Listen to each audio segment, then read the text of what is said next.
बिस्मिल्लाहिर्रहमानिर्रहीम रब्बि इश्रह सदरी व यस्सिर ली अमरी वहलुल उक़दतम मिन लिसानी यफ़क़हू क़ौली। आज का हमारा टॉपिक है हिजाब।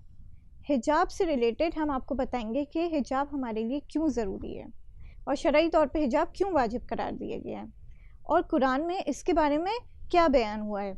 हिजाब के मायने हैं छुपाना किसी चीज़ को, और हिजाब शरई तौर पे इस्लाम में वाजिब है। हिजाब बहुत सारी आयतों में नाजिल हुआ है। सबसे पहले जैसे कि हम जानते हैं कि नमाज वाजिब हुई है, फिर रोज़ा आया है, धीरे धीरे करके सारे अहकाम हम पे वाजिब होते चले गए। इसी तरीके से हिजाब के भी धीरे धीरे करके अहकाम वाजिब होते गए। जैसे रसूल को एक दफ़ा आयत नाजिल हुई कि रसूलों की बीवियों के सामने कोई भी नामहरम ना जाए, तो इस तरीके से उनको छुपाया गया।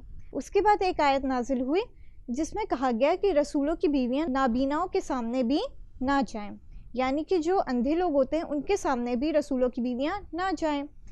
इसी तरीके से आगे जाके एक आयत नाजिल हुई जिसमें पर्दे को वाजिब करार दिया गया।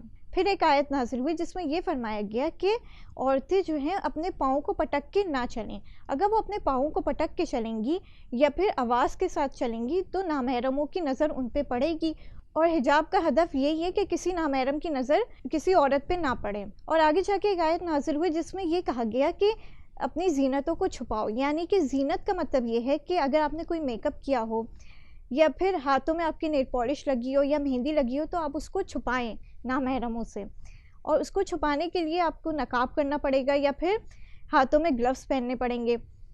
और जीनत का मतलब ये भी है जैसे कि हमारे हिंदुस्तान और पाकिस्तान के कल्चर में है नोज़ पिन पहनना, और अगर हमने नोज़ पिन पहनी हुई है तो हम नॉर्मली जना आ सकते हैं, जा सकते हैं नामहरमों के सामने, क्योंकि ये हमारे कल्चर में है।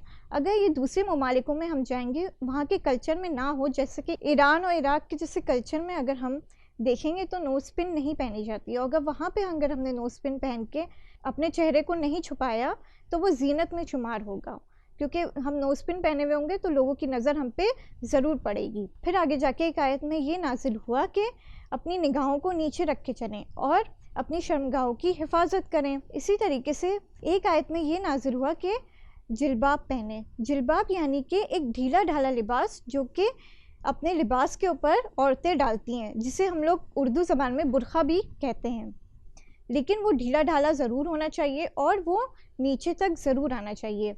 फिर एक आयत में नाजिल हुआ कि अपनी चादरों को नीचे रखिए, यानी कि अपनी ऊंची ऊंची चादरें ना पहने और नीचे तक आपकी चादर आए जिससे आपका पूरा जिस्म ढक सके। हमें चाहिए कि हम स्कार्फ भी पहने। स्कार्फ से हम औरतों के सर को और चेहरे को छुपा सकते हैं। हम लोग ये सोचते हैं कि सिर्फ मुसलमान ही हिजाब करते हैं, लेकिन हम देखते हैं कि और भी कल्चर्स में या फिर और भी रिलीजन में हिजाब को माना जाता है। जैसे कि ईसाइयों में हिजाब होता है। आज भी ईसाई के जितनी भी नर्सेस होती हैं वो सब पूरा हिजाब करती हैं, जिल्बाब की तरह ऊपर से नीचे तक अपने आप को ढांपती हैं। इसी तरीके से हम हिंदू मज़ाहब में भी देखते हैं कि पहले ज़माने की हिंदू औरतें जो होती थी वो बिना घूंघट के किसी के सामने नहीं आती थी, तो उनका हिजाब वो घूंघट होता था। आजकल के ज़माने में लोग ये समझते हैं कि हिजाब पहन के लड़कियां या औरतें कुछ भी नहीं कर सकती हैं, लेकिन आप देखते हैं कि आजकल ही तो लड़कियां हिजाब पहन के कभी पायलट बन रही हैं, कभी अमेरिका में जज बन जाती हैं या ईरान में वाइस प्रेसिडेंट हैं, और दीगर कॉन्फ्रेंसेस भी अटेंड कर रही होती हैं हिजाब पहन के ही।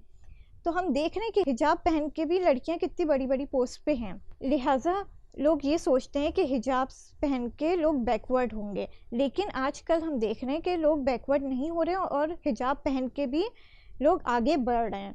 लिहाजा ये सोचना कि औरतें हिजाब पहन के घर में बैठ जाएं, ये बिल्कुल गलत सोच है। लिहाजा हम ये देख रहे हैं कि पूरी दुनिया में औरतें हिजाब पहन के कितनी बड़ी पोस्टों पे हैं और कितनी बड़ी बड़े काम कर रही हैं, जैसे बिजनेस वूमेन भी हैं और पायलट भी बन गई हैं। लिहाजा हमें ये सोच नहीं रखनी चाहिए कि औरतें हिजाब पहन के घर बैठ जाती हैं। इसके साथ साथ हमें ये भी मालूम होता है कि हिजाब ना करने वाली औरतें कितने ज़्यादा नुकसानात में होती हैं, यानी कि वो दुनियावी नुकसान भी उठा रही होती हैं। जैसे कि अगर वो बाहर निकलती हैं तो लोगों की नज़रें उनके ऊपर आती हैं, तो वो दुनियावी नुकसान में भी आ जाती हैं और आखिरत के नुकसान भी उठाएंगी। जैसे कि एक हदीस में है कि एक बेहिजाब औरत 3 लोगों को जहन्नुम में लेके जाएगी। पहले अपने बाप को लेके जाएगी, दूसरे अपने भाई को लेके जाएगी और तीसरे अपने शौहर को जहन्नुम में लेके जाएगी। تو ہمیں چاہیے کہ رسول اور حدیث کے مطابق اپنے آپ کو باحجاب رکھیں، تاکہ ہم دنیا میں بھی اس کی سعادت حاصل کر سکیں اور آخرت میں بھی اس کی سعادت کو حاصل کر سکیں۔ آج کا ہمارا ایپیسوڈ یہیں ختم ہوتا ہے۔ اگلے ایپیسوڈ میں ہم حجاب کے کچھ سوالات کے ساتھ پھر حاضر ہوں گے۔ تب تک کے لیے خدا حافظ۔